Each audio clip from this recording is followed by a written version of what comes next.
Hey everyone, Happy New Year. Before we start, I wanted to mention a few things. Number one, this rewrite is meant to be on release accurate, meaning I will not be taking into account any Marvel project released after Endgame. Essentially, imagine that this project was the Avengers Endgame we all went to see in theaters on opening night. Number two, I will come right out of the gate and say that I will be modifying Endgame's time travel mechanics. It isn't that I think the original film's mechanics are bad or do not work. I think they do, but apparently the directors and writers do not agree with each other on their own movie's time travel rules, and that is seen at certain points in the movie, which I'll get into later. So I will be adjusting them to make things more cohesive. Number 3. As always, this rewrite is not to bash anyone who helped make this film. Avengers Endgame is a very well made film and was the culmination of 10 years of stories. That is very impressive.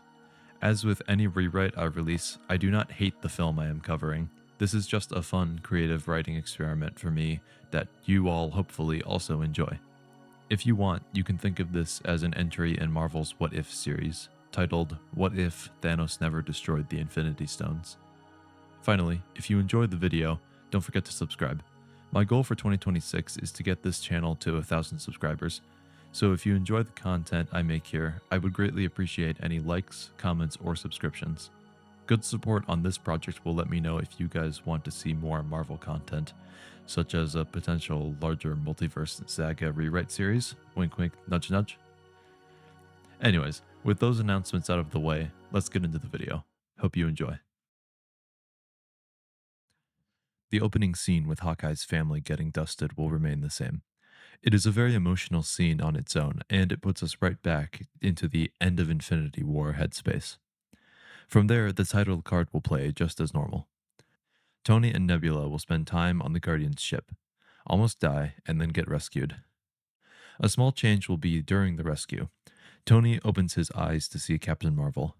At the same time, the Bifrost will open next to her, and Thor plus Rocket, who will be in the smaller pod from Infinity War, will be present there as well.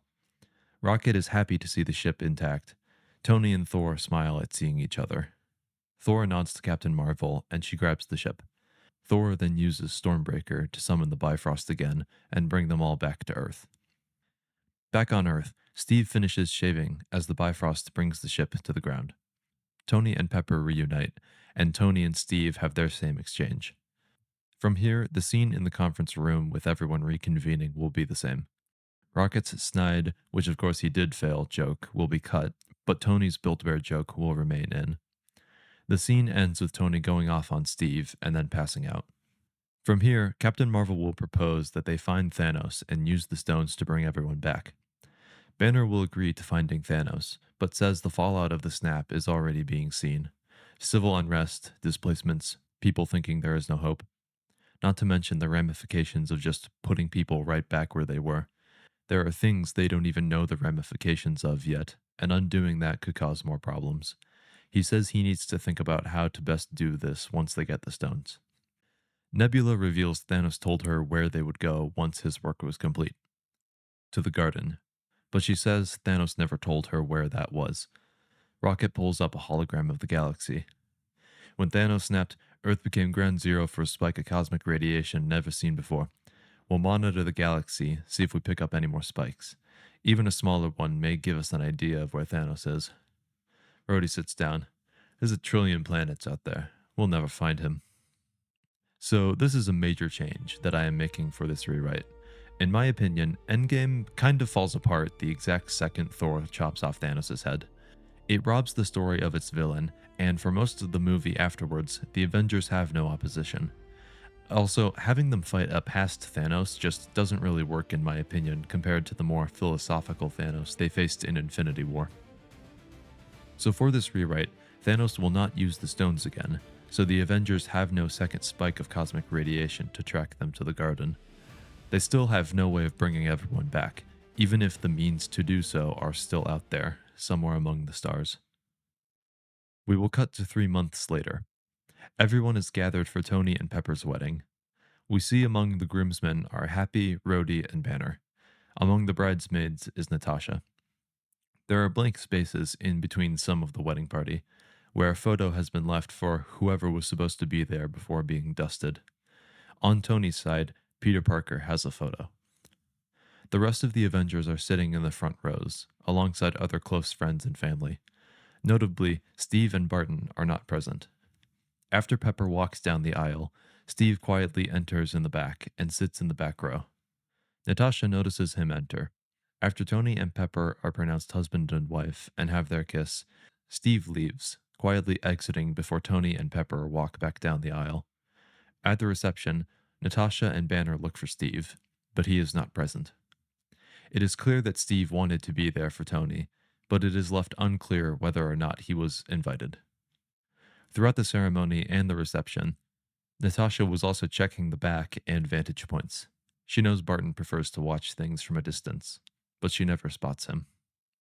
3 days later, Thor is sitting in the Avengers compound when he suddenly stands and walks outside. Rocket is making repairs on the ship when he sees Thor walk outside and summon lightning to change into his Asgardian clothing. Thor, where are you going? Thanos is out there somewhere. I'm going to find him. And if you never find him, I will. And when I do, I'll go for the head. Thor summons the Bifrost and disappears. Next, we enter the quantum realm.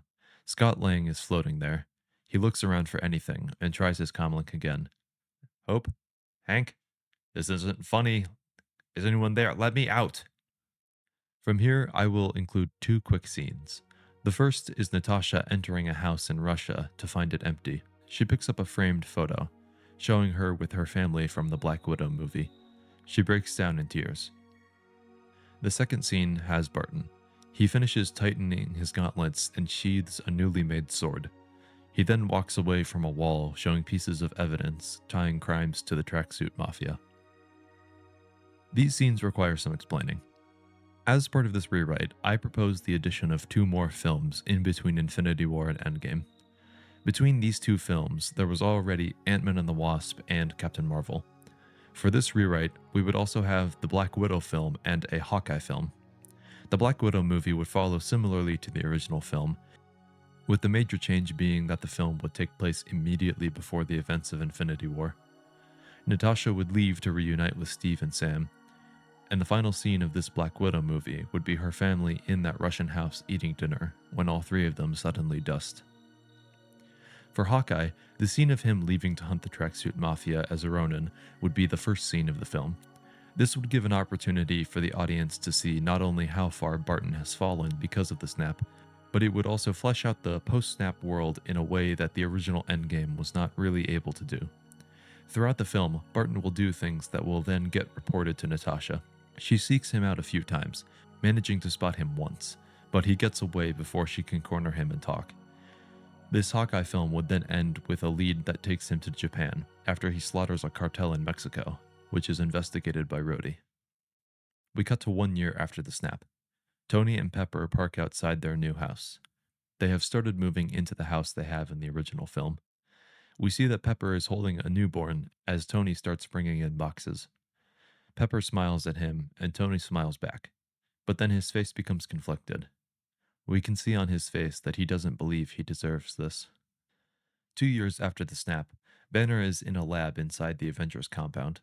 He enters the gamma chamber and activates it. He is trying to talk to the Hulk.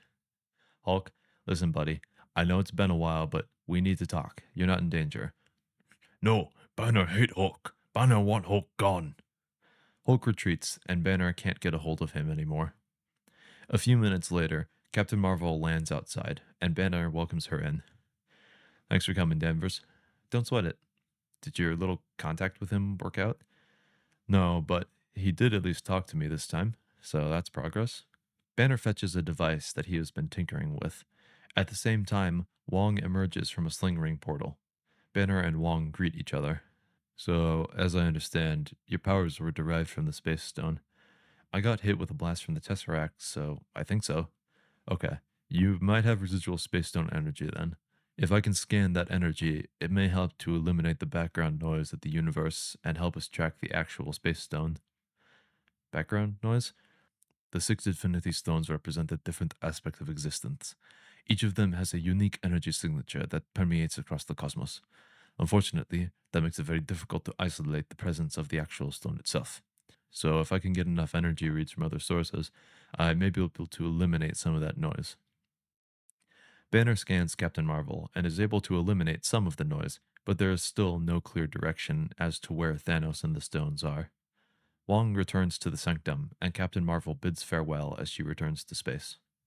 Meanwhile, Natasha contacts anyone she knows and forms a new team of Avengers to get reports from. The team consists of Rocket and Nebula, Captain Marvel, Rhodey, and Okoye. Rhodey and Natasha converse after one of the meetings. Natasha expresses that she feels so lost. Before the Avengers, all she had was Barton and S.H.I.E.L.D. She lost S.H.I.E.L.D. but kept Barton and got the Avengers. Then she found her actual family. Then she lost Barton, the Avengers, and her actual family because of the snap. She says she'd do a lot if it meant getting that all back. We get more scenes like this of the characters dealing with their grief and the loss of the snap. One of the issues with Endgame is that a lot of character development happens off screen because of the 5-year time jump. Some of these issues are highlighted in this video. These scenes serve as a way to still show character development as we progress through time, until finally the screen says 5 years later. Steve is leading his group counseling like the original film. As the counseling session is finishing up, we cut back to the quantum realm. Scott has shifted slightly in his position, and in the distance, we can see a time vortex that Janet had warned him about. Definitely not going to try that. I wonder, though. Scott examines the container containing the quantum particles he collected at the end of Ant-Man and the Wasp. He is able to use some spare PIM particles alongside the energy from the quantum particles to reverse engineer one of his enlargement disks. He slots the vial of now blue liquid into his suit. Alright, first time better not have been an anomaly. He pushes the suit button. He suddenly finds himself lying in the middle of the road. He gets out of his suit and looks around. We get the same scene as the original movie, with him seeing the obelisks with the vanished names and asking the kid what happened. He eventually makes it to Cassie's house, and we get the same reunion scene of him and Cassie. Natasha is getting a report from the new Avengers. Everyone disconnects except Rhodey. He reluctantly tells her about the Mexican cartel massacre that links back to Barton, and then also disconnects.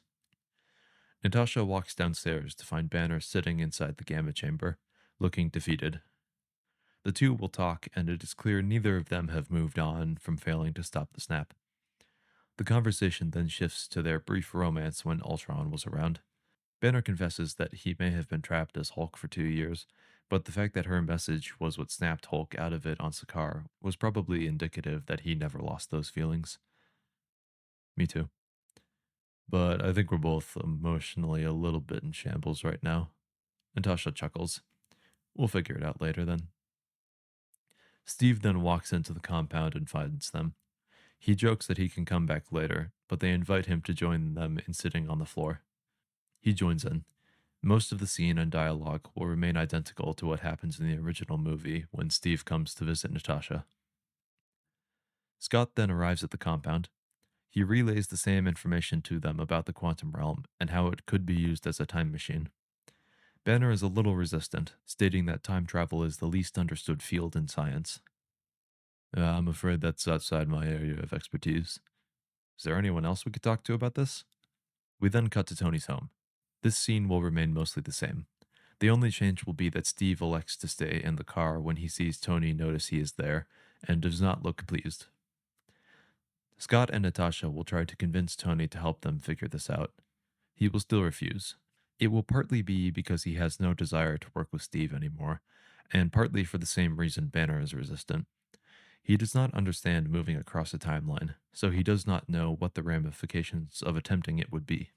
Instead of the original film where he says no because he has everything he needs, he will say no as a mix of resentment and I don't want to lose everything I gained, because in his eyes, he doesn't deserve it. Back at the compound, Banner greets Wong again. He briefs him on the situation and what they are hoping to do. Wong is also hesitant. He never used the time stone, but he saw what it could do if used. This much I do know, Doctor. Do not assume you will be able to change what happened. Even the Ancient One was not capable of undoing what had already been set in stone. You may be able to go back along the timeline, but that doesn't mean you'll stop Thanos from snapping his fingers. We then get a very brief scene. On a hilltop overlooking a field of crops is Thanos' armor, sitting as a scarecrow. The shot of Thanos' hand picking up a fruit and dropping it into the basket remains in. No dialogue, and the only bit of Thanos we see is his non gloved hand. We then cut away. After dinner later that night, Tony is doing the dishes. He puts a dish away and notices a framed photo tucked away. It is a photo of him and Peter Parker. Tony goes to his workbench and has Friday analyze everything they know about time travel and the quantum realm. While Friday does that, Tony puts Morgan to bed in the same scene as the original movie. Tony smiles at hearing he's loved 3000, but his face drops after he shuts the door. Friday shows him an analysis. He examines and figures out there may be a way to achieve time travel. He has to find a way of anchoring them to the present so they have a rope to pull them back to where they belong.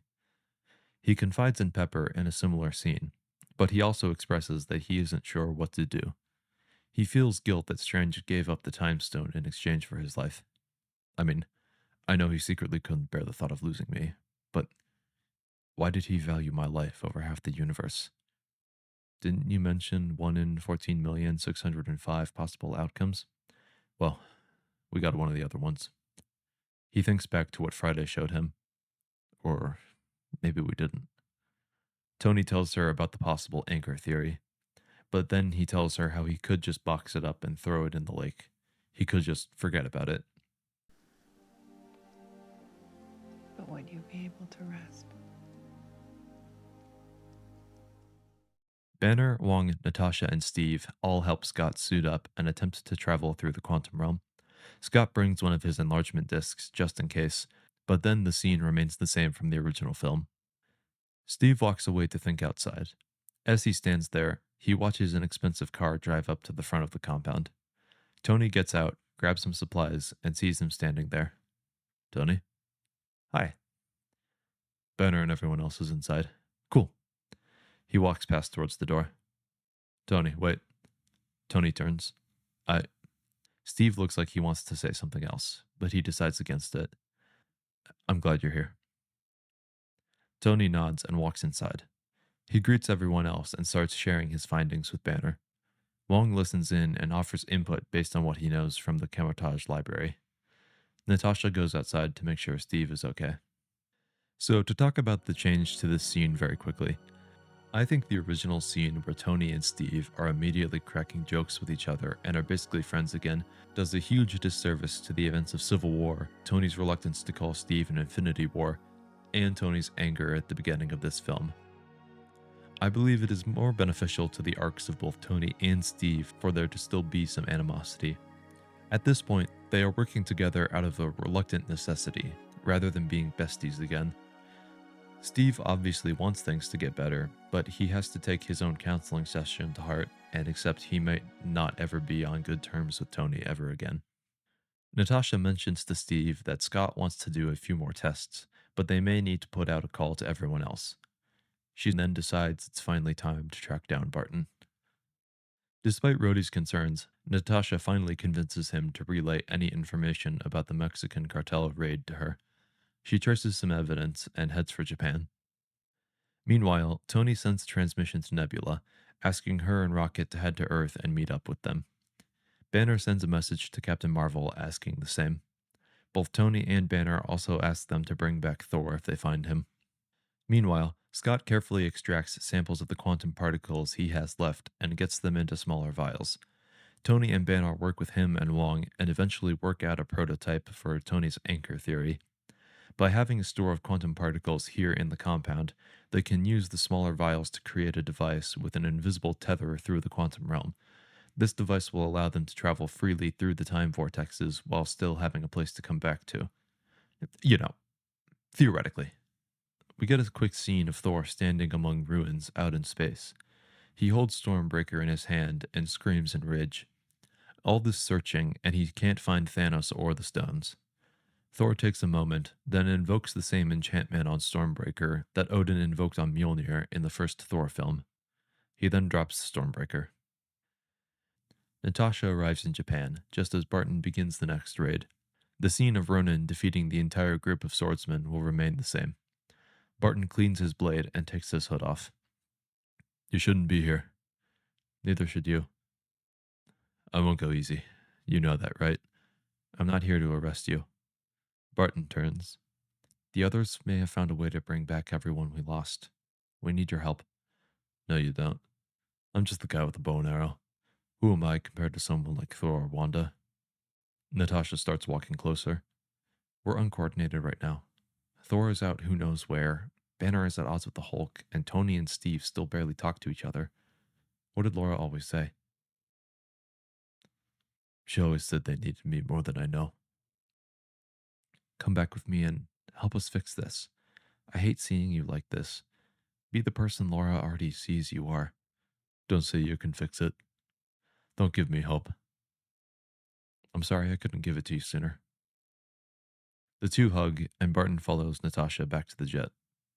On board the Guardian's ship, Rocket finishes the seventh jump and switches off the power, wanting to give himself, Nebula, and the ship a break and avoid a repeat of what he and Yondu experienced traveling to Ego. Alright, Nebula, we're here. Welcome to Nidavellir. The two disembark. In the 5 years since Stormbreaker was forged, Eitri has repaired the forge quite extensively. Rocket asks why Eitri is still here, and Eitri states that he has made an oath to facilitate this forge until his dying day, at which point he will let the neutron star engulf the forge and put his people's memory to rest. Rocket and Nebula ask about Thor, specifically if he visited recently, or if there is any way to track Stormbreaker. Thor did visit some time ago, asking the same as you, but about Thanos' gauntlet. There is no way of tracking it or Stormbreaker, but he did say he intended to return to the ruins of Asgard. Be warned, if you do find him, he looks worse for wear. Rocket and Nebula depart for Asgard's ruins after relaying a message to Earth. Back on Earth, everyone gathers in the lab to test the time travel system. After some back and forth, Barton volunteers to test the anchor system. As he gets suited up, Banner warns him to be very careful. They don't know which time travel theory is true, or if any of them are, so best not to risk it. Barton gets sent through the quantum realm and lands on his farm 6 years prior. He looks around. He notices he looks semi-transparent, almost as if he isn't truly here. A rabbit runs by and acts like he isn't even there. After a few moments, the space-time continuum doesn't shatter, so he figures he's free to move around. He picks up his son's baseball gloves, and he sees his hands begin to become more solid. He hears his daughter, and he calls for her. He then jolts backwards. He can feel himself losing his tether to the present time. He drops the glove and activates his wrist device just before his daughter finds him, and he jumps back to the present. She shrugs it off and walks away. Barton reappears in the compound, and he is absolutely panicked. Natasha hugs him to calm him down. He tells Banner and Tony what happened when he started affecting things. Banner proposes that none of the time travel theories are 100% correct. This is where I want to propose my rewrite for Endgame's time travel mechanics. In the original film, the movie can't decide if its time travel is traveling to a previous point on the timeline, or if it is traveling to another universe. It is confusing and is only compounded by later additions to the MCU like Loki or Multiverse of Madness.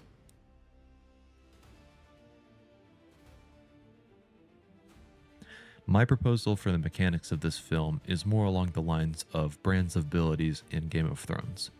In that show, it is described that the past cannot be changed because, quote, the ink is dry. Wong alluded to this earlier in the rewrite, stating that even the Ancient One could not change what has already been set in stone. In this rewrite, the Avengers can travel back to a previous point on their timeline. Initially, they are not fully tied to that point they traveled to because of their anchor to the present. As they begin to affect the past, the timeline attempts to resolve this paradox by severing the tether and making their present where in time they currently are. As an example, if Rhodey traveled back to the Vietnam War and started fighting in a battle, his tether would be broken and he would be trapped in Vietnam in the late 1900s with no way to return. However, if he went there and observed, making no major changes to the past, he would be fine. Banner proposes this explanation as his theory to the rest of the group.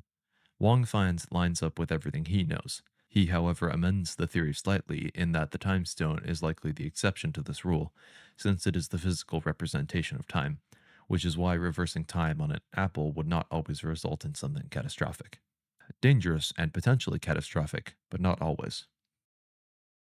As Banner and Tony get back to work in figuring out the specifics of this theory, Barton has calmed down. He tells Natasha he heard his family's voices. It felt so real. We'll get them back, Clint. Don't worry. But would they want to see the man I've become? Rocket and Nebula jump to the ruins of Asgard. They get into the pod and find Thor standing among the wreckage. His hair has grown back out, as has his beard. It is also obvious he has put on some weight, but not to the point of the original film. Thor tells them how he feels like a failure. 5 Earth years, and he isn't anywhere closer to finding the stones.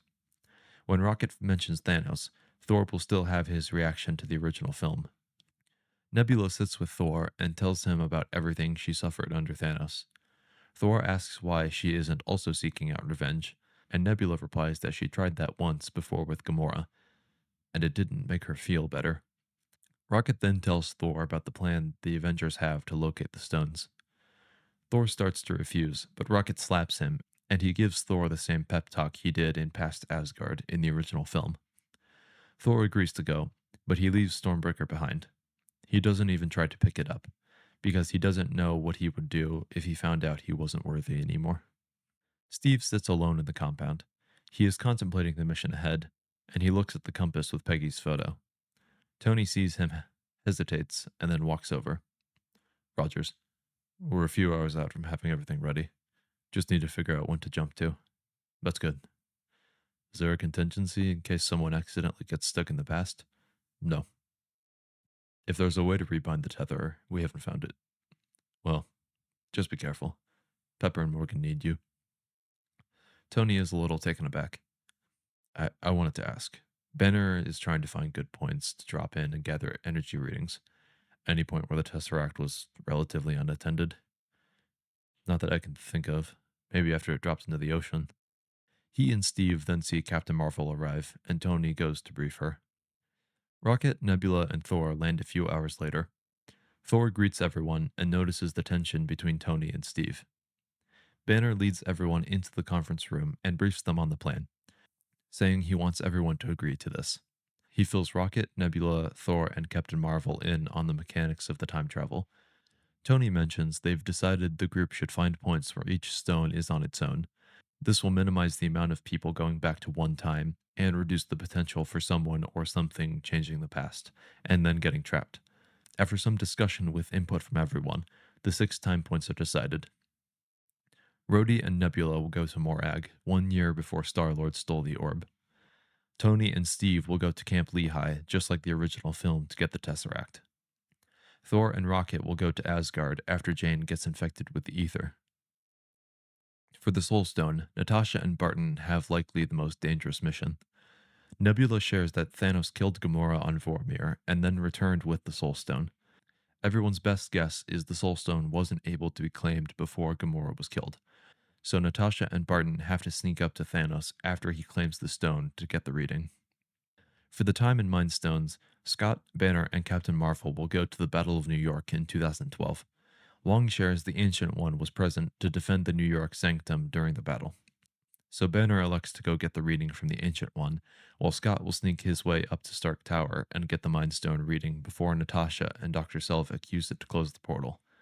Captain Marvel will be there as backup and to get a secondary Tesseract reading from the portal generator if she gets the chance.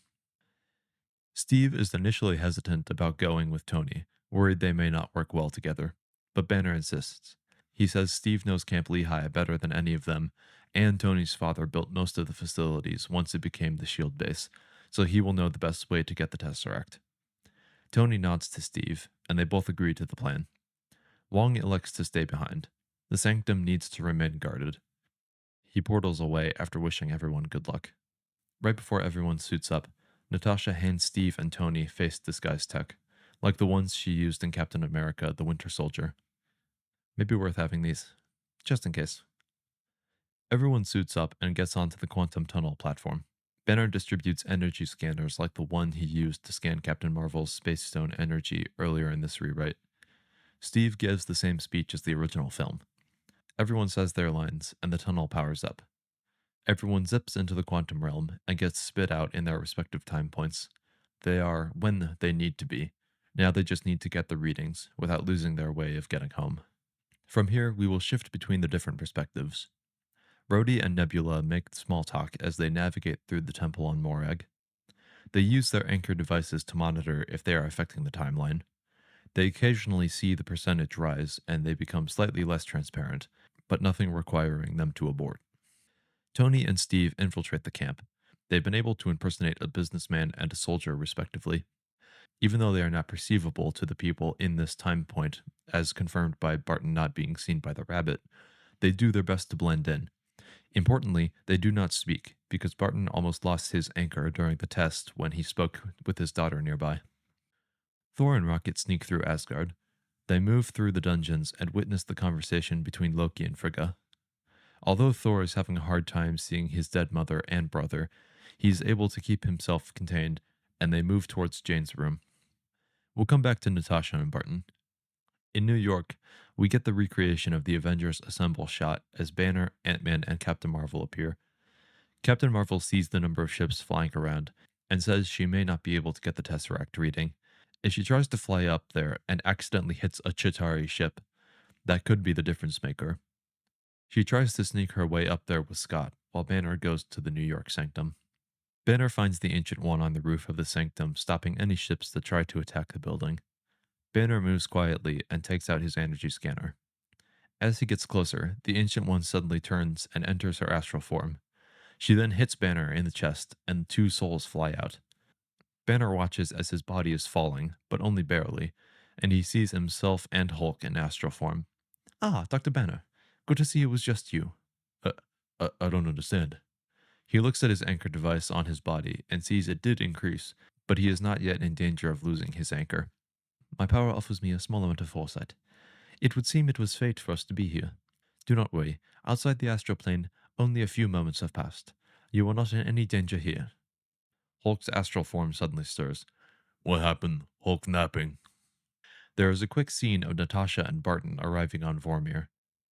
They are slightly ahead of Thanos and Gamora, but they still need to move fast. They start climbing the nearby mountain. We go through everyone again, seeing their progress. Rhodey and Nebula get into the temple and see the orb. Rhodey tries to get a scan of the outside, but it is not enough to get the Power Stone due to the force field and the orb itself. Nebula tells Rhodey to pull her away if her anchor device spikes, as she reaches her hand into the force field and pulls out the orb. She starts becoming more solid as Rhodey uses his suit tech to open the combination on the orb. The two of them are in a race against time to get the scan and put the orb back. Rhodey finishes the scan, and Nebula shoves the orb back through the force field. They both look at each other, as their percentages begin to slowly tick back down. They elect to not take any more chances and tug the anchor, returning to the compound. I want to have this scene first because it shows how dangerous this mission really is. Even with no one else around to witness the past being changed, the timeline is so precise that moving the Power Stone 5 feet almost got two of our heroes stuck 13 years in the past. We then shift to Camp Lehigh. Tony and Steve continue through the shield base. Steve goes to the security room to make sure Tony has a clear path to the Tesseract. Tony, meanwhile, slowly advances. Eventually, he finds a younger Hank Pym walking through the hallways. Tony follows him into the restricted section. Steve follows another guard and gets into a quiet office. Now that the two are alone, Steve and Tony activate their comlink and talk through the process. Tony finds the Tesseract safe.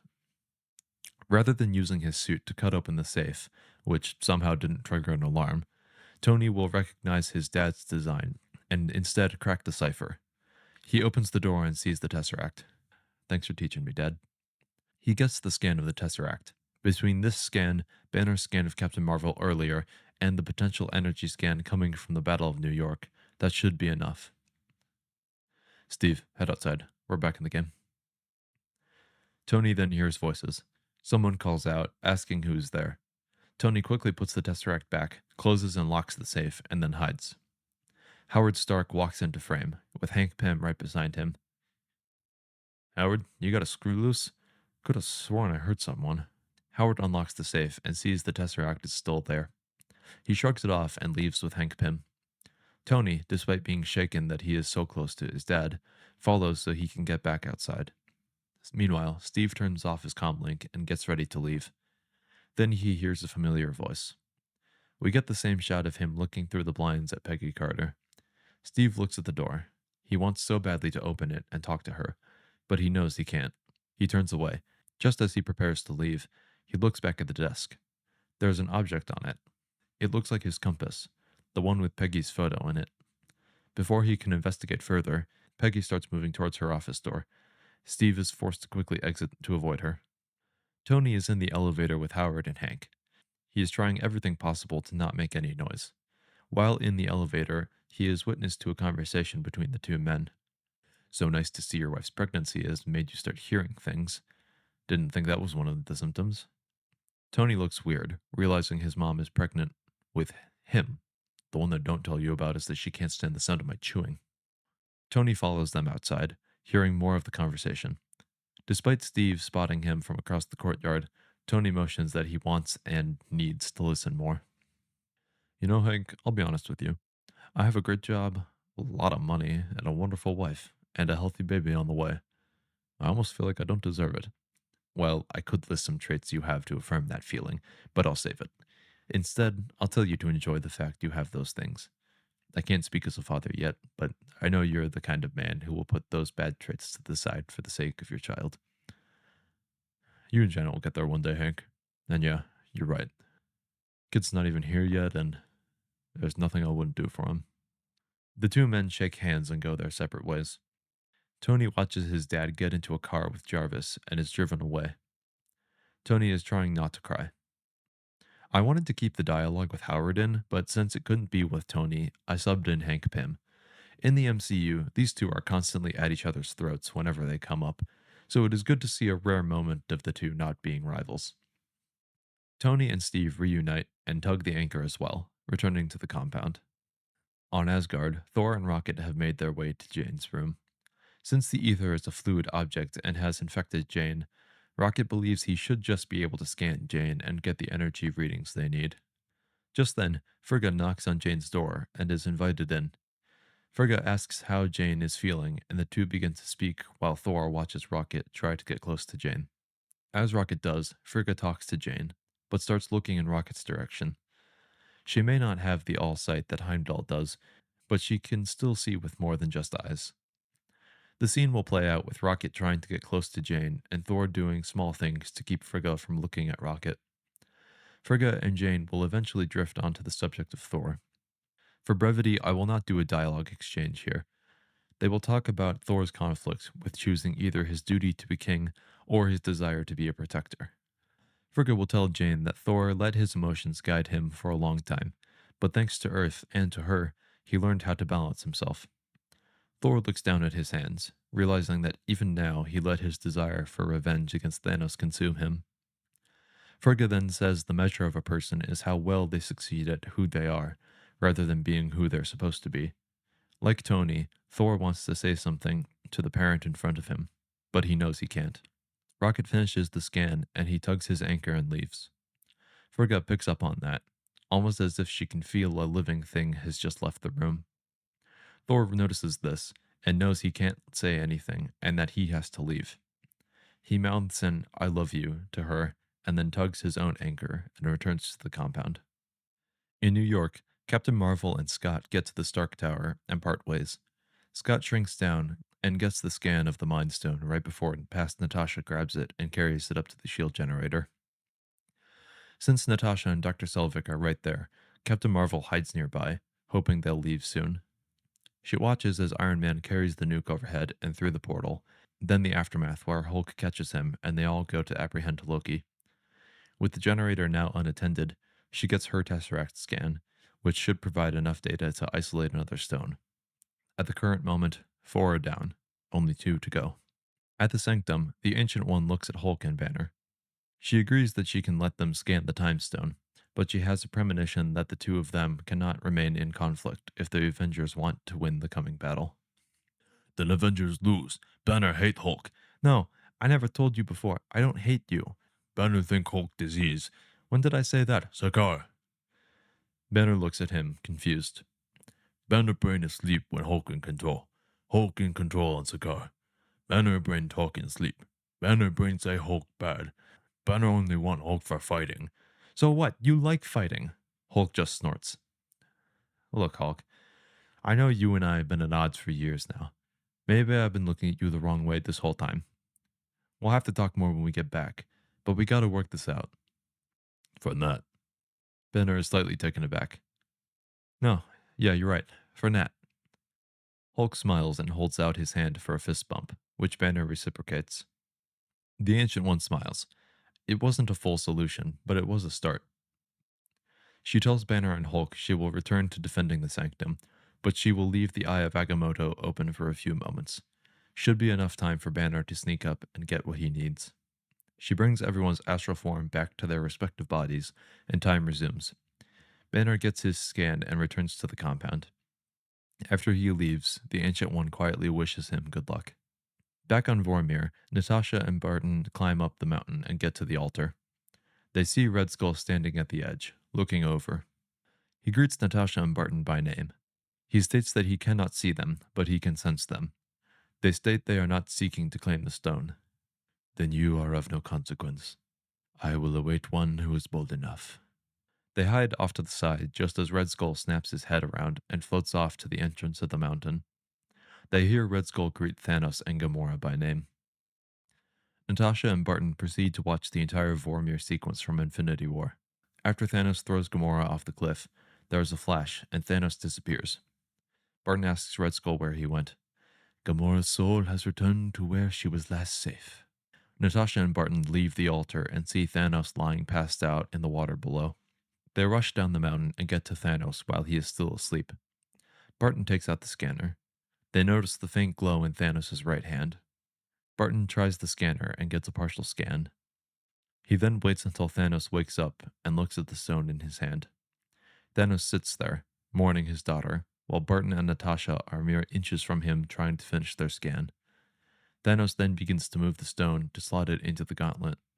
Natasha inhales sharply as she sees their opportunity slipping away. Thanos stops and looks up. Gamora. Natasha and Barton stay absolutely still to not make any more noise. Thanos looks back down after a few moments of listening, slots the soul stone into the gauntlet, then uses the space stone to teleport away. No, no, no, no, no, no, no. Did you get it? 65%. We missed it. The two sit in silence for a few moments. Then Natasha has an idea. Barton follows her back to the altar. Hey, you. What happens if someone makes a sacrifice after the stone has already been claimed?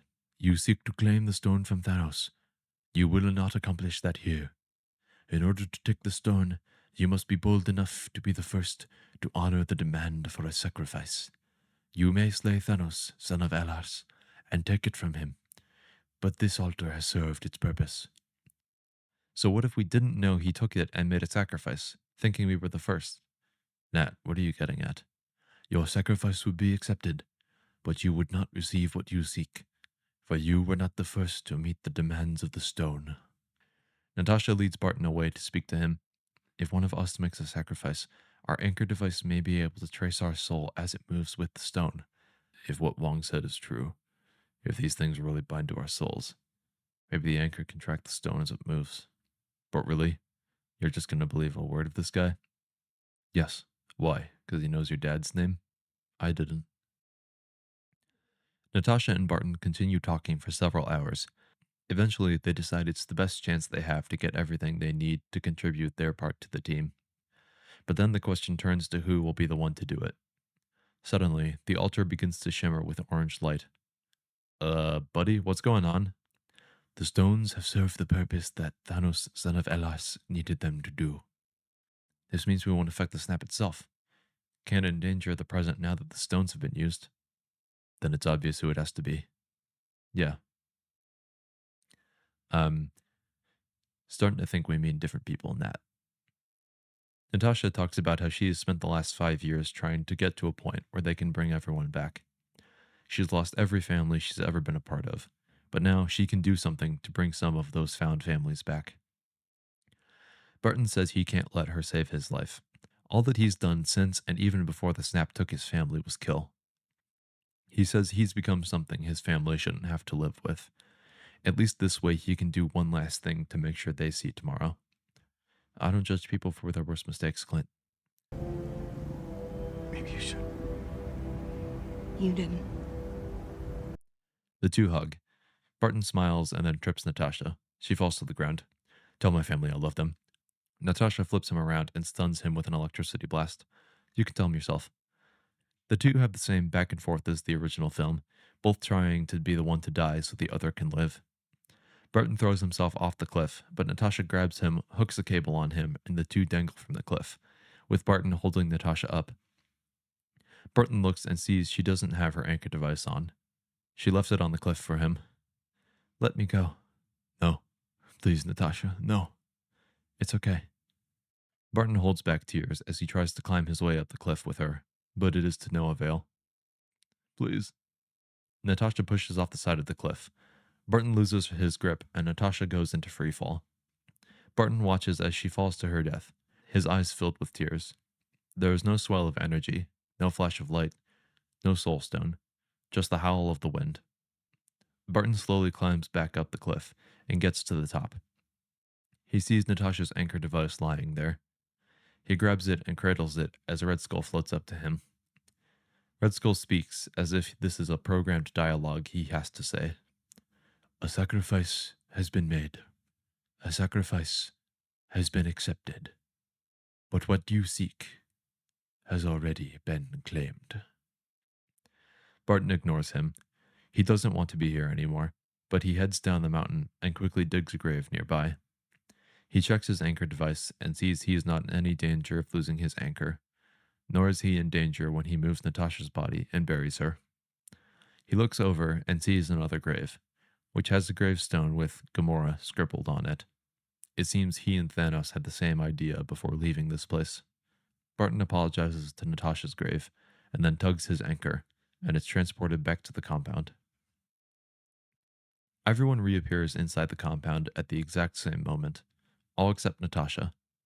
Everyone is silent for a moment before Rhodey speaks. Are you telling me this might have actually worked? Everyone watches as Barton slumps to the ground. Clint, where's Nat? Barton simply walks over, hands his scanner and Natasha's anchor device to Tony, and then walks outside to a small dock near the lake. Banner looks heartbroken when he suddenly starts convulsing. Hulk emerges and screams in rage.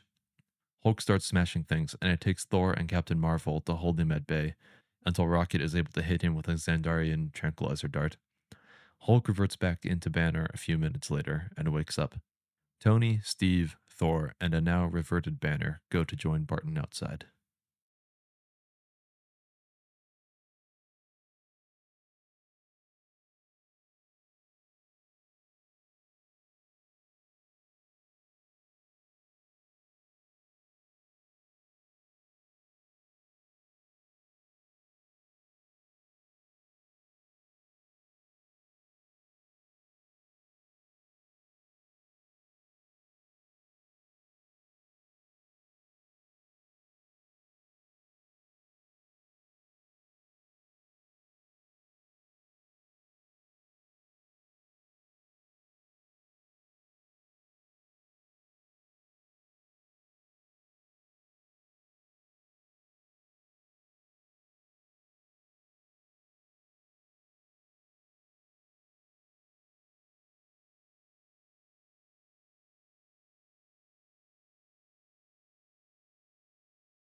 The remaining original 5 Avengers sit outside.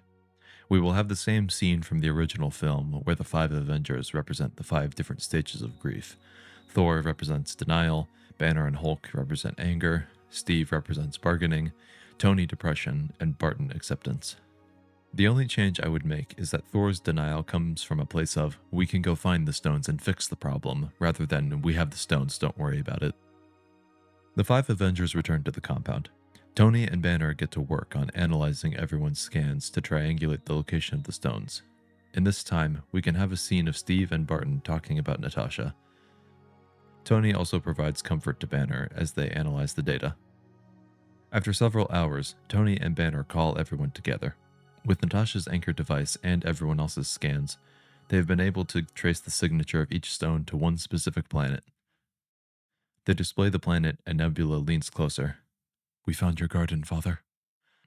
Nut's death won't be for nothing. Let's go get this son of a bitch. Everyone suits up and begins moving towards the Guardian's ship. So, how are you going to fight him? Oh, yes, right. Thor walks over to a clearing and holds out his hand. After a few moments, the Bifrost appears and Stormbreaker flies into Thor's hand, similar to the scene from the original film where he sees he can still summon Mjolnir. Yes, I'm still worthy. Everyone travels to the garden world in the Guardian's ship. Captain Marvel scouts out and reports there are no defenses, no army. It's just Thanos.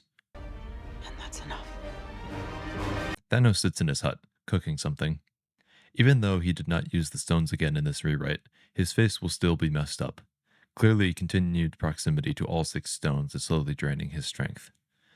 He puts the pot down, and then Captain Marvel bursts into the hut and grabs him. As Thanos attempts to close his fist, Banner operates the Hulkbuster armor and grabs the gauntlet. Tony flies in and attaches a device to prevent the gauntlet from moving. Everyone else helps subdue Thanos. Then Thor flies in and cuts Thanos' arm off, causing the Mad Titan to cry out in pain. Rocket flips the arms over and sees all 6 stones. It worked. We got him. What happened to your face, Thanos? The stones are a powerful force. I committed my rest to safeguarding them, until they drained my strength and I passed on. You murdered trillions. You think you can just rest? I corrected the universe. You should be grateful. You corrected the universe the way you thought it needed to be corrected. The universe has gone on for much longer than you, and will continue long after all of us. It doesn't need your meddling. The universe is still finite. Every day that passes provides a new uncertainty, Stark. We have no way of knowing when it will catch up to the universe. It may be today. You can't just bring everyone back. The universe has stabilized. I can feel it. You undo that, and you will only cause more pain. My work is destined. I am inevitable. You can't actually be serious. The stones may have told you that, but I feel like you're only listening to what you want to hear. No, my father is many things. A liar is not one of them. Oh, thank you, daughter. Perhaps I treated you too harshly. Thor points Stormbreaker at Thanos. What do we do with him? He has no more power. We could just leave him here. To live knowing I have failed. I would rather perish. Just like your friend. I notice one of you is missing. Barton draws an arrow and aims it at Thanos. Natasha. Thor brings Stormbreaker around and beheads Thanos. The momentary triumph subsides. Why did you do that? I took his advice. I finally went for the head. Everyone returns to the compound with the stones in tow. Tony reverse engineers the tech from the original gauntlet and gets to work on making his own. Thor is standing outside when Barton storms up to him. Why did you kill him? I saw your eyes, my friend. He mentioned Natasha, and you were filled with rage. You've killed enough to get here. But he would have been the only kill that mattered. I know what you're feeling, Clint. Will your family have felt the same? They couldn't love the man I've become. A man who protects his friends, who loves his family, both genetic and found. Man who helps save the world. But all the mistakes I've made. My mother once told me not to let your worst moments define who you are. We've all made mistakes. The only reason you made yours was because I made one of my own. I should have gone for the head the first time, but we have a chance to make things right. Thanks to you and to everyone else. Focus on that, Barton. Barton thanks Thor and walks away. Thor looks out into the moonlight. Thanks, Mom. He walks inside too. Tony and Banner have finished assembling a new gauntlet and placing the stones in. We can keep Rocket's boom joke because I think it is pretty funny and doesn't come immediately after Natasha's death like the original film. Wong returns from the sanctum at Banner's request and joins the team. Tony puts the gauntlet on the table and everyone stands around. Does it have to calibrate or something? Let's go for it. Not yet. We have to do this right. I've spent the last 5 years thinking over this exact problem, and I think I have a solution. He leads everyone to a board and draws out the problem. He will explain how they can't simply bring everyone back. That runs into issues like what if someone was in a car or plane? Do they appear in the plane or in the air where the plane once was, thereby falling to their death? People have moved into the houses of people who were snapped away. Who gets ownership of the house? There were also people who took their own lives in response to losing everything and everyone in the snap. They can't be brought back with everyone else. Benner outlines all these problems and many others to everyone. The same would happen on every other planet as well. So what do you propose we do? We turn back the clock. Here. Banner quickly cooks a bit of spaghetti and places one of the noodles on the table. He straightens it out and explains how this noodle represents the timeline. The noodle is constantly growing, with the very end being the present, and the space beyond the end where it can grow is the future. Banner takes a small object and places it at the end of the spaghetti noodle, stating this represents all of them. Banner proceeds to propose his new idea for using the stones. He moves the object down the noodle so that it is no longer at the present, and then chops off the overhang and eats it, putting the object back at the end of the noodle. He then outlines the purpose of each stone and how they can use the 6 stones to reverse time and give them another chance to stop Thanos from ever snapping in the first place. The time stone is quite obvious. It physically reverses the clock and brings them back 5 years. The space stone will transport everyone to Infinity War Captain America's position, right between Vision and where Thanos will appear. This will help get people like Tony, Nebula, Thor, and Captain Marvel in place when Thanos arrives. The Reality Stone will help to digest the 5 years, but will also ensure that these Avengers overlap with their past selves and override them, preventing an accidental "there's 2 Iron Mans running around" situation. The Soul and Mind Stones serve similar functions.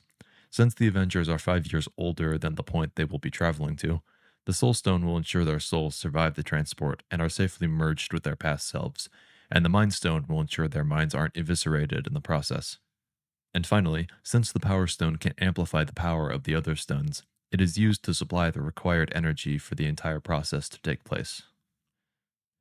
Banner finishes explaining the idea to the rest of the team. Everyone takes a few moments to think it through. So, we'd be going back to before Thanos killed Vision. Back to when Thanos first emerged before us, but this time we'd have all of us. Wong, can you think of any issues? What you're trying to do is extremely unprecedented. I think it could work, but I am just as in the dark as you are. We can't do it. Everyone turns to look at Tony. He is trembling.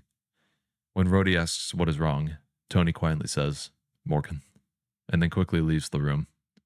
We can't do this without him. Steve takes a breath and then goes after him. Steve finds Tony standing outside, a ways away from the entrance. It is almost where he and Tony spoke at the end of Age of Ultron. Tony sits in the grass, thinking. Steve walks up to him. I suppose this is how it was meant to go, huh? The only way to bring back everything I lost is to give up everything I found. Figures. I never felt like I deserved to be happy after what happened with Thanos. Guess this is the universe playing a cruel joke on me. You deserve to be happy, Tony. You're not the only one who lost against him. And why did that happen? Because we were divided. And it wasn't because of some stupid accords. When the going got tough, those were disregarded. No, it was because there was no trust in the team. Ultron would have made our jobs obsolete. When I didn't tell you, you called me out on it. Yet the whole time you knew how my parents died, and you said nothing. You're right. Tony does a double take. I should have told you, but I didn't. And I'm sorry. I know I have no right to ask this of you, but can you trust that I want you to be happy? But for me to be happy, trillions have to stay dead. We get no do-over against Thanos, and Natasha died for nothing. Turning back the clock doesn't mean you can't get all of that back. It does. I know how it works, Steve. I don't deserve it. Then earn it, Tony. Rectify your mistake. My mistake. All our mistakes. Stop Thanos. Be the hero Morgan already knows you are. I need to think. Tony activates his suit and flies away, leaving Steve alone. Banner walks back down into his gamma chamber in the lab and enters it. All right, Hulk, listen, buddy. I think we may be able to sort this out. Not dead. No point anymore. Hulk, Nat wouldn't have wanted us to be always fighting. I'm sorry, Hulk. For years I've been treating you as some kind of disease. Maybe it's time I started looking at you as the cure. Hulk, save Banner. Y- yeah, let's go with that.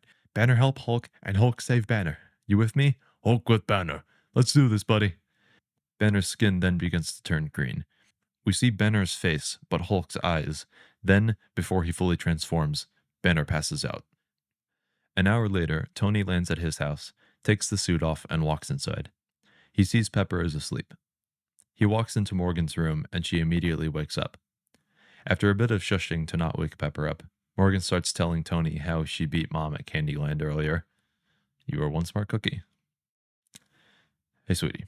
So let's say, Daddy needs to go do something, but it's very scary and it might mean I never see you again. Mommy says she never stopped you from doing anything. Oh, she did. I just tried again later and didn't tell her. Daddy isn't scared of anything. I'm scared of not seeing you or Mommy, though. I love you 3,000, Daddy. That means you'll always see us again. Tony smiles and kisses her on the forehead. He tells her to go back to sleep. Back at the Avengers compound, everyone is finishing final preparations. So, what about Stark? Where did Banner go? If they're not here, there's nothing we can do to change their minds. Though I wish there was. Suddenly, the compound's lockdown protocols activate, and the entire base goes into sentry mode. Everyone looks around to see Tony standing at the doorway, holding large backpack. I can't believe you were about to use those things without proper precautions. What would you all do without me? Rhodey and Tony hug. Rhodey asks if he is okay, and Tony says he is ready to go. He walks over to Steve. Thanks for the pep talk. He takes the backpack off his back and sets it on the table. I grabbed this for you. Tony opens it to reveal Cap's shield. Tony, I don't know. Why? He made it for you. Besides, I gotta get it out of the garage before Morgan takes it sledding. Steve puts the shield back on. He sees everyone watching and smiling. Welcome back, Captain. Steve smiles, and everyone turns their attention back to the gauntlet. All right, now we just gotta figure out who's gonna snap their fingers. Both Thor and Captain Marvel begin to step forward. My power is sourced from one of the stones. It may prevent me from suffering harm like Thanos did. You may have cosmic powers, Danvers, but you were once an ordinary human. I'm the strongest Avenger, and the only god here. I may not survive, but I stand the best chance. Steve and Tony try to stop him. Let me do this, please. Let me give us all the chance to right the mistake I made 5 years ago. They all stop as they hear heavy footsteps from the lab. Hulk walks out, but he is different. He has a shirt on. Banner and Hulk have successfully merged into Smart Hulk. Banner? It's me, guys. It's both of us. We put the brains and the brawn together. I'll snap my fingers. Hulk may be strong, but he's not a god. Neither was Thanos. We need you at full power, Thor. You saw what the stones did to Thanos. They almost killed him. How do we know that won't happen to you? We don't. But the radiation from the stones is mostly gamma. It's like I was made for this. Thor relents, and Banner picks up the gauntlet. He slips it on his hand, and the energy floods through him. He screams in pain, but slowly brute forces his way into enduring it. He reaches his hand up and snaps his fingers. With a flash, Hulk slumps forward. Tony runs up and treats his now scarred arm as the wind and dust begins to kick up around them. All of the Avengers see the world around them has fallen away. They are now surrounded by a whirlwind of dust, as they hear the ticking of a clock. The stones and the gauntlet vanish as the timeline shuffles backwards, and the 5 years is severed. After a few moments, the world returns to them, and they feel the sun shining on their face. Mr. Stark, what are you doing here? The Avengers turn to see Wanda and Vision. They look around and hear the sounds of battle further away in the fields of Wakanda. It worked. They are back at the Infinity War finale. All of them look around. They are excited it worked. Banner looks depressed, though. Banner, what's wrong? When I had the stones, I tried to bring her back, but that's part of the Soul Stone now. Well, isn't past her over there? Not when the timeline has to remain stable. The stone told me when I snapped. Suddenly, the trees begin rustling. A portal opens and Thanos steps through. Barton pulls out Natasha's anchor device. Her anchor points directly at Thanos, not where she would have been at this time. Banner was right. Natasha became part of the Soul Stone when she made the sacrifice on Vormir. When Banner snapped to create the time rewind, the timeline merged her present soul with her past self, which was the one in Wakanda. But a sacrifice is not so easily taken away from the Soul Stone, so Natasha remains there. Thanos prepares to move forward, but then notices Tony and Nebula are with the group.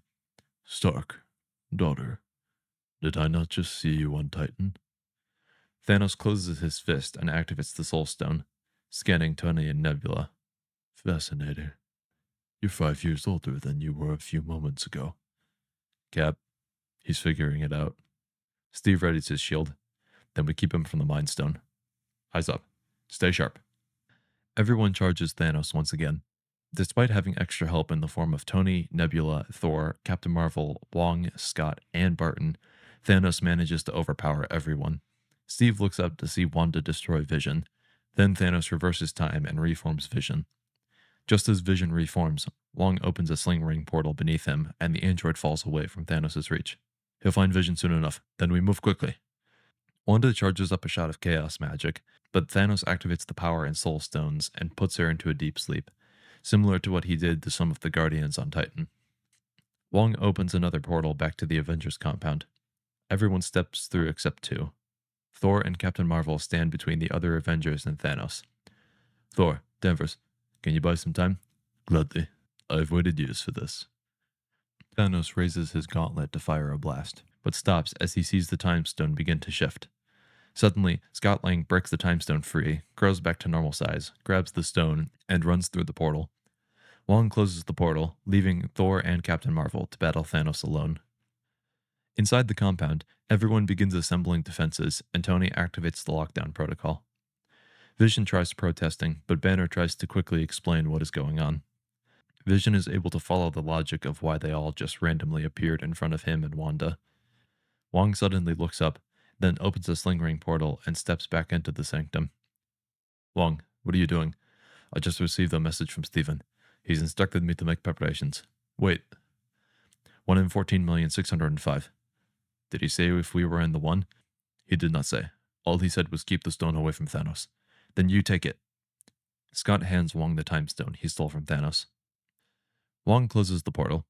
Banner starts trying to find a way to get the stone out of Vision's head. Barton is drawn away by the sound of his phone going off. He sees Laura is calling and he answers. She asks where he is, saying he just vanished in the middle of an archery lesson. Barton is too stunned to reply immediately. Meanwhile, Scott walks away, thinking he heard something outside. Suddenly, a portal opens and Thanos reaches out, grabs Vision, and pulls him through. Before anyone can react, another portal opens above the compound, and Thanos' ship emerges. The ship fires a barrage that destroys the compound, much like the original film. From here, the film will play out the same. Everyone is buried under the rubble. Tony finds Steve and they head outside. Just as they do, they see Thanos sitting in the rubble, waiting. The Bifrost opens next to them and Thor emerges. Thor, what happened? Where's Danvers? Thanos got an opening to flee. Opened a portal and sent Danvers to some far-off point in space. Maximoff is still incapacitated. Timestone is secure. For the moment. Then we keep him from finding it. If we go to him, it might be a trap. Yeah, I don't much care. Good. So long as we're all in agreement. He charges up Stormbreaker, and lightning begins coursing through him. Let's kill him properly this time. As they approach, they see Thanos now has the Mind Stone embedded in the gauntlet, and Vision's dead body lies next to Thanos. Thanos chuckles as they approach, and activates the Mind Stone. Tony, Steve, and Thor all feel him searching their memories. So, I did fulfill my destiny, and you all went through such great lengths to undo that. You could not live with your own failure. Where did that bring you? Back to me. No matter. If it is my destiny, I will succeed now too. I know there's at least one instance where that isn't true. I never would think you the man to trust the blind word of a sorcerer. We have a way to reset the loop. It matters not if you succeed now. We will always return to this moment. Thanos chuckles again. Indeed, we will. Thanos, it will never work. You saw our memories. Search mine again. See the fallout of your snap. People can't just move on from losing their loved ones, no matter how hard they try. Thanos looks again at Steve's memories. His face drops as he sees the fallout of the snap is what he expected. But why? Why is the universe not grateful? You're choosing the fate of everyone. That's why. What do you think gives you the authority to do this? I gave myself the authority because I am the only one who saw the universe needed correction, and I am the only one who possesses the will to act upon it. The hardest choices require the strongest wills. That's what you said to Strange on Titan. Yes. And now I must make another hard choice, because there will always be those who remain. There will always be those unable to accept a new reality, unable to be grateful. So, I must comfort them. You say comfort. I think you mean something else. I will use the stones to eliminate half of all life. I will bring balance to the universe, as I first set out to do. Those people would simply cease to exist. A merciful death. But now, the stones will ensure their existence is forgotten by those who remain too. Is there not comfort in that? A balanced universe where those who remain have no one to remember, no one to mourn.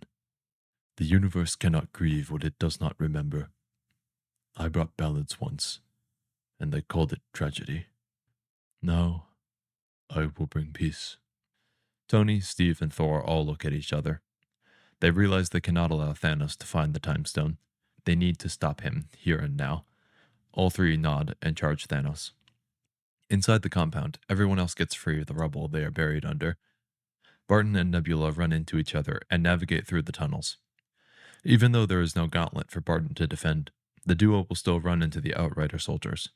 Thanos seemingly deployed them in order to comb the ruins for the Time Stone, not knowing it was gone. Back outside, the fight with Thanos remains largely the same.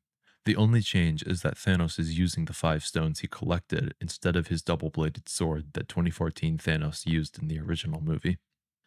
After Thanos knocks Tony unconscious, he overpowers Thor, knocks Stormbreaker away, and pins Thor. Stormbreaker rises and hits Thanos with the blunt end to free Thor.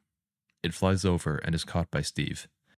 Granted, this is not as impactful of a fanservice moment as Steve wielding Mjolnir, but it still shows he is worthy because of the charm Thor put on Stormbreaker earlier. Thor looks at Steve with joy. I knew it. Thanos kicks Thor and goes to face Steve. The scene of Captain America using his shield and the power of Thor against Thanos will remain the same. Eventually, Thanos gets close enough, charges the Power Stone, and throws a punch. Steve drops Stormbreaker and uses both hands to brace his shield. The blast from the Power Stone splits the vibranium shield in half and sends Cap flying. As Steve struggles to get up, dropships descend from Thanos' ship, deploying a force of Chitauri and Outriders. Captain Rogers, you have fought valiantly. For the sake of your friends, many of whom are still buried beneath the rubble, surrender now and relinquish the Time Stone. Why continue the fight? Steve stands up and stands before Thanos and his army. I can do this all day. Thanos' army begins advancing. Then Steve hears a voice on his comlink. Steve, it's Sam.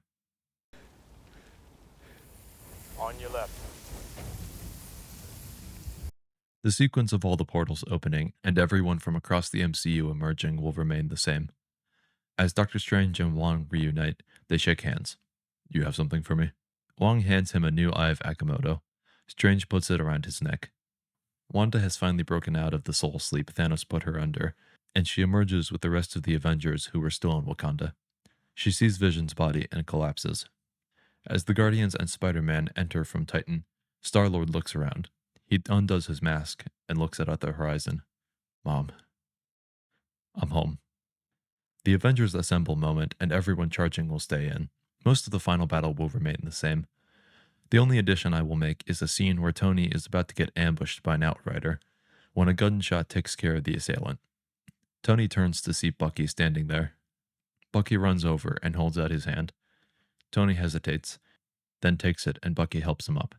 Tony, I never apologized for your parents.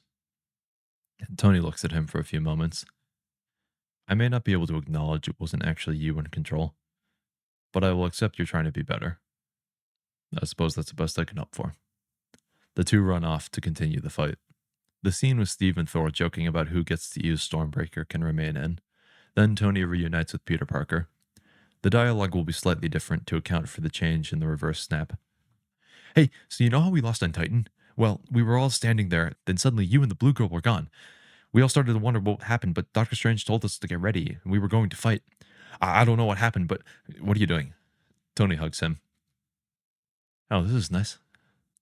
Meanwhile, Doctor Strange uses his sorcery to take out a group of Chitauri when Tony flies up and lands next to him. He sees Doctor Strange brought the Eye of Agamotto. Why in the hell did you bring the Time Stone back to Thanos? If I tell you what happens, it won't happen. Well, I hope you're right. So am I. Thanos then activates the gauntlet and locates the Time Stone. As he charges towards Doctor Strange, he tries to pull Strange towards him, but Wanda lands between both of them. As that happens, Ant-Man and the Wasp both shrink down. You took everything from me. This day extracts a heavy toll, my child. Why not extract a little more? Wanda unleashes the full extent of her magic. She traps Thanos and holds him in place. Ant-Man and the Wasp both grow to normal size, grab the gauntlet, and begin to try and pull it off Thanos' hand. Captain America, Hawkeye, Drax, and Spider-Man are the four closest, and they all jump in to help. While they are doing this, Tony deploys nanobots onto the gauntlet to try and pry the individual stones free. Thanos feels the gauntlet start coming loose. Rain fire! Battaya, our troops, just do it! Thanos' ship begins firing on the battlefield. The sorcerers create magical shields, but the battlefield is disrupted enough to blast everyone away from Thanos. As the orbital barrage starts to overwhelm the heroes, the barrage stops and changes trajectory. Friday, what are they firing at? Something just entered the upper atmosphere. Captain Marvel flies in at near light speed and crashes through the ship, destroying it. She flies down and lands next to Thor. How was your trip? Atlantis 2 is quite lovely this time of year. Thanos, now regretting not sending Captain Marvel even further away, gets up and throws some rubble off himself. He then realizes the gauntlet is off his hand. What? Sir, over there. Thanos looks over and sees Barton running with the gauntlet. Hey, Cap, what do you want me to do with this damn thing? Keep it away from Thanos. Everyone else, make sure the gauntlet stays out of enemy hands. Banner runs over and keeps Thanos at bay. He knows he can't stop Thanos, but Hulk held his own at the beginning of Infinity War, so he figures he can buy everyone some time. Barton runs across the battlefield until Black Panther defeats the group in front of him. Grit! Give it to me. The relay handoff from the original film will remain mostly the same. After Steve throws Stormbreaker and Spider-Man swings across the sky attached to it, but Thanos tackles him and grabs the gauntlet. He fits the gauntlet back onto his hand. Doctor Strange tries to back away, but Thanos teleports to him, grabs the Eye of Agamotto, and slots the Time Stone back into the gauntlet. As Thanos begins to reach up to snap his fingers, Captain Marvel attacks him. Thanos tries to knock her away, but she remains steady. Thor runs past Doctor Strange, Stormbreaker in hand, aiming directly for Thanos' head. Doctor Strange hesitates, and then conjures a whip to trip Thor. Thor falls and gets the wind knocked out of him. Only Tony sees this. As he looks at Doctor Strange, Strange slowly raises one finger. One future. One chance. Doctor Strange then faints. The sequence of Thanos needing to take the Power Stone out to blast Captain Marvel away will remain the same. Thanos slots the Power Stone back into the gauntlet. Tony rushes over and grabs Thanos' hand. The sound of nanobots flies around as Thanos throws Tony away. I am inevitable. After he snaps, Thanos sees no energy emerge from the gauntlet. He looks and sees the stones are gone. He looks over and sees Tony holding all 6 stones in his own hand. Tony had enough foresight to build a gauntlet into his own suit. And I am Iron Man. Tony snaps.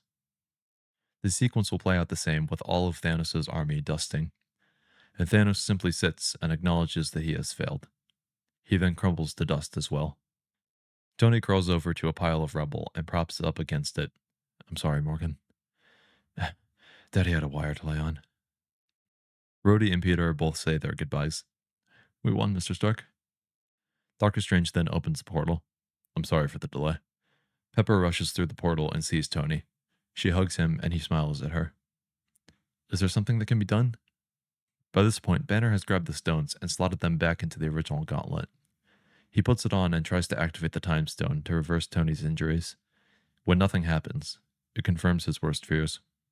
I'm sorry, Pepper. Pepper turns back to Tony. We're gonna be okay. You told me in the park. Pepper puts her hand on her stomach. You wanted her to be named Morgan. She'll be okay. You can rest now. Tony smiles and mouths, I love you. Tony's suit then deactivates. Iron Man is gone. There's a deleted scene from the original movie of everyone kneeling in respect to Tony.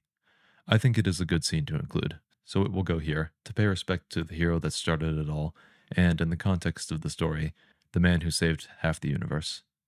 A few days later, we will have the same funeral procession as the original film. Afterwards, Barton and Wanda have their same conversation by the lake.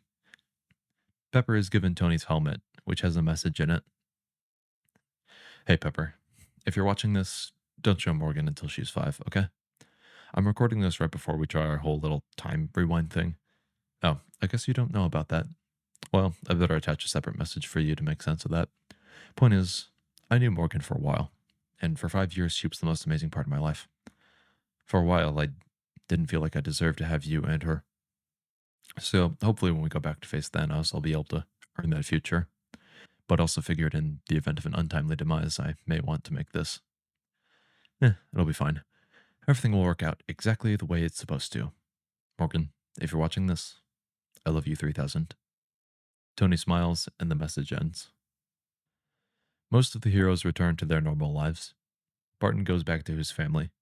He shares all that he did to his wife, but Laura accepts him anyways, dispelling his fears. Scott and Hope reunite with Hank and Jen at Pym and enjoy a relaxing night with Cassie. T'Challa returns to Wakanda and the country celebrates a successful battle.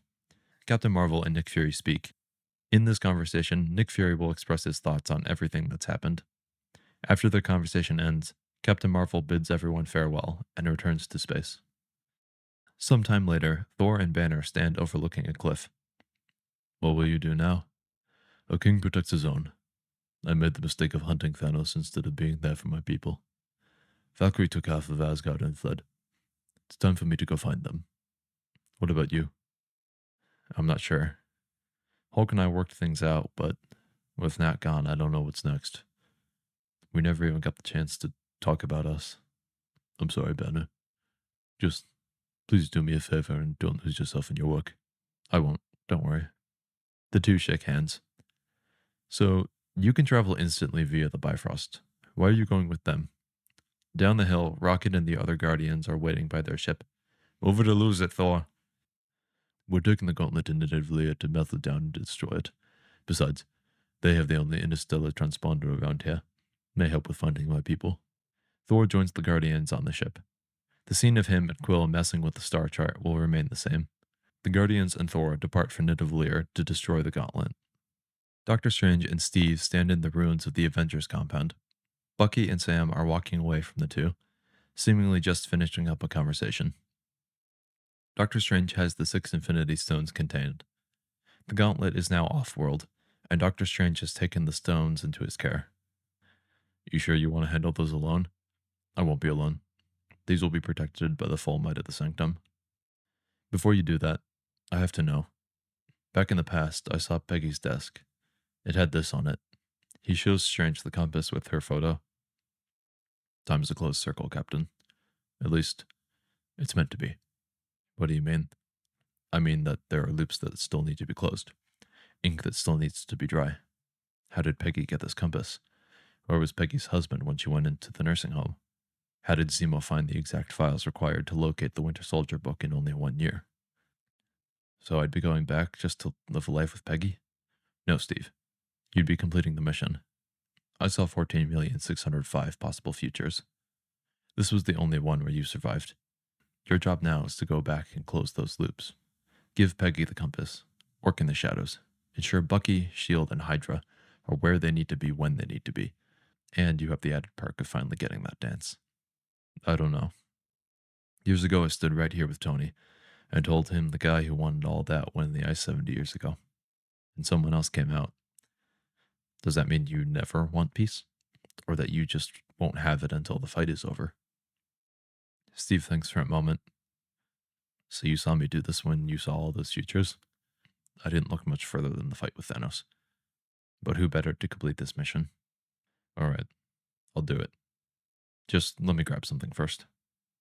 Doctor Strange takes out the time and space stones and opens a portal through time. Steve takes a breath. He pulls out the face disguise tech Natasha gave him before they all traveled through time. He looks up and Strange nods. It will prove a useful tool for his mission. Thanks, Nat. Steve steps through the portal. He finds himself standing in front of a suburban house. The newspaper on the front porch reads that the war in Europe is over. Steve is back in the time immediately following World War II. He takes a breath and rings the doorbell. After a few seconds, the door slowly opens, and Steve and Peggy see each other. Bucky leads Sam from the compound wreckage. As they enter a small forest to the side, Sam is becoming more confused. Alright, where are you taking me? Steve and I had a conversation a few hours ago. He asked me to bring you here. He has something for you. Sam walks forward and sees a bag propped up against a tree. Sam takes the shield out of the bag and lifts it up, confused as to why it is here. T'Challa was kind enough to get it repaired for me. Sam turns to find a much older Steve Rogers sitting on a log nearby. Steve. What? Am I still dead? Well, after you and Bucky left, I spoke with Doctor Strange, and then I finished the mission. Went back in the past and closed up some loops. Sam tries to hand Steve the shield. No. Try it on, Sam. Sam puts it on his arm. How does it feel? Like it's someone else's. It isn't. Me. But what about... Bucky calls from a ways away. Sam. Sam looks over and Bucky nods. I'll do my best. Sam and Steve shake hands. Sam notices the wedding band on Steve's finger. Do you want to tell me about her? No. No, I don't think I will. We then see Steve's timeline in reverse. There was a fan theory that Old Man Steve was at Peggy's funeral in Civil War, so we will see him looking as past Steve helps carry Peggy's coffin down the aisle. Steve silently influences the order in which the SHIELD files are discovered by Zemo, leading him to the files on the Winter Soldier sooner. There are then multiple quick flashes of Steve performing undercover work and fighting from the shadows throughout the years. Each flash, he gets closer to the age he was when he spoke with Strange. During these missions, Steve does everything from protecting important SHIELD agents to stopping undercover Hydra operatives to creating windows for justice to prevail when there may not have been otherwise. Throughout these flashes, there are also flashes of him adorning the face disguise tech whenever he and Peggy had to appear at public events. Steve and Peggy raise children, and there is always two versions of every family photo, one with Steve in it and one without, to keep continuity with the photos seen in the Winter Soldier movie.